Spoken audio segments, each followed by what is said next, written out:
We want you to leave this gathering with this newfound discovery that you can be or do or have anything that this life inspires you to want. We want you to understand that if the contrast of your life can cause a desire to formulate within you, that vibrational rocket means that it is certain that it can be fully manifested. It does not have to only dwell in this vibrational vortex. We hear some of our physical friends as they try to explain what happens in a gathering like this to their friends. It's very awkward to explain to those who are on a different vibrational wavelength, isn't it? Well, first of all, for starters, there's this man who calls his wife Abraham. Now, right there, it gets weird. And then she or he or whoever they are stands on the stage, pretends they're plural, and wave her arm around, pointing at the floor, insisting that there's a vortex there. And the whole goal is to get in it.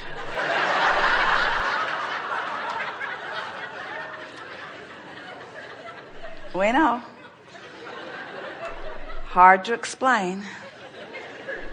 But when you begin to accept that you are vibrational beings and that everything that manifests is preceded by vibration, and that vibration, while it cannot in this pure, sublime form of creation, while it cannot be seen or heard or even detected by the instruments of physical, you have sensors that detect it magnificently in the form of your emotions.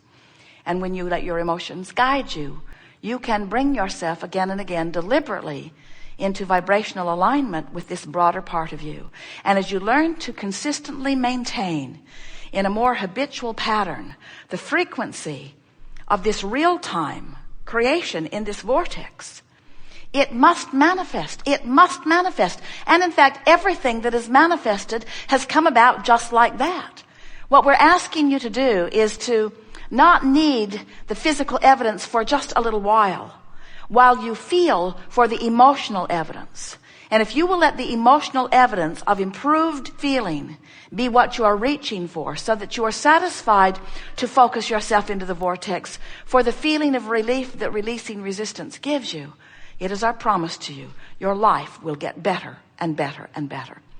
And in a very short period of time, those who are watching you, who don't know about vibration, who don't want to know about a man who calls his wife Abraham, who are not interested in the airy-fairy, metaphysical, vibrational, psychic, or physical in terms of the physics of everything, reasons for things, they will be able to see the evidence of your alignment, even though they may not understand the premise upon which your understanding is based. We want you to return to who you are so that you can begin living life as you've intended to live it. You begin to get this invincible feeling when you understand that you are your point of attraction and that you can control your point of attraction. Then you begin to understand that you can carve out a path of least resistance to anything that you want. Better said, you can carve out a path of least resistance to anything wanted or unwanted. And do you know how you carve out a path of least resistance? By giving it attention. Because when you give it attention, you offer a vibration, and law of attraction brings more vibrations like it until a momentum begins to happen that carves out a path of least resistance between you and it. And as you carve out paths of least resistance between you and whatever your subject of attention is, then you go to it and it comes to you. You rendezvous. You become one. You become co-creative partners, wanted or unwanted, because you've carved out the path of least resistance. Esther has a beautiful stream and pond in Texas at the center, at the Abraham Hicks Publication Center. Such a pretty thing.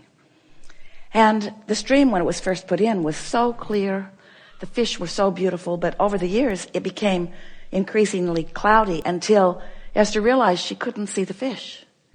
So finally it was determined that the pipes bringing the water back into the pond were all clogged up from neglect. So they just laid some new pipes.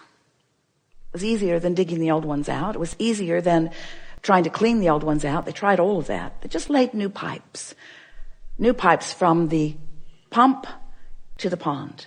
And right away, the pond cleared up. So we want to say to you that we love you so much, but you've got some clogged pipes. Because you're asking for things. Step one, you're asking. And non-physical, the universe, law of attraction, is delivering to you the results of your request. But if you are not in a vibrational place that matches what you're asking for, your pipes are all clogged up. So we think that it's time to lay some new pipes. We want to show you how, by giving attention to what you are wanting, you will carve out a path of least resistance to what you're wanting. So we began talking to you about your point of attraction. And it seemed like a good way to describe it. It's like a grid that will be filled in later with the manifestations. It's like a framework. It's like the frame of a building that starts out sort of scanty. You can sort of kind of tell what it's going to be like, but all of the textures and fabrics and details are going to come later. You're going to choose them as you go along, and you're going to fill it out and flesh it out with all of the magnificent, delicious details. So you have this point of attraction, this grid. If you've been following us for a while, we've been talking to you about your emotions and what they mean. You heard us today say that negative emotion means you've got a vibration going on that you're not up to speed with. And that positive emotion means you've got a vibration going on in your vortex that you are up to speed with. So today we want you to contemplate that these emotions, which go all the way from appreciation and love and ecstasy, passion, fulfillment, love, that feeling of invincibility, that feeling of eagerness for life, you know how that feels, all the way down to despair, to a feeling of fear, to a feeling of disempowerment, to a feeling that they don't want me to win, that feeling of having no control of your life. And of course, there's every imaginable emotional word or feeling in between all of that. So now we want you to realize that you are a vibrational being and that you've got a momentum going. So we'd like you to envision this spinning disc, this pure, positive energy disc, this high-flying, good-feeling point of attraction that somehow, some way, you've managed to get on. And we want to say to you, it's pretty easy first thing in the day before something happens, before you read your email, or before you see another person who is irritating, or before you start remembering what went wrong yesterday. In other words, you can get on that high-flying disc pretty easily because you wake up there. And if you don't do that thing you usually do that causes you to choose a lower disc, then there you fly for a little while. And we want you to just speculate the kinds of magnificent things that you have incrementally put into your vortex of creation that will now flow seamlessly, effortlessly, quickly through the path of least resistance into your spinning grid, into that high-flying, good-feeling grid.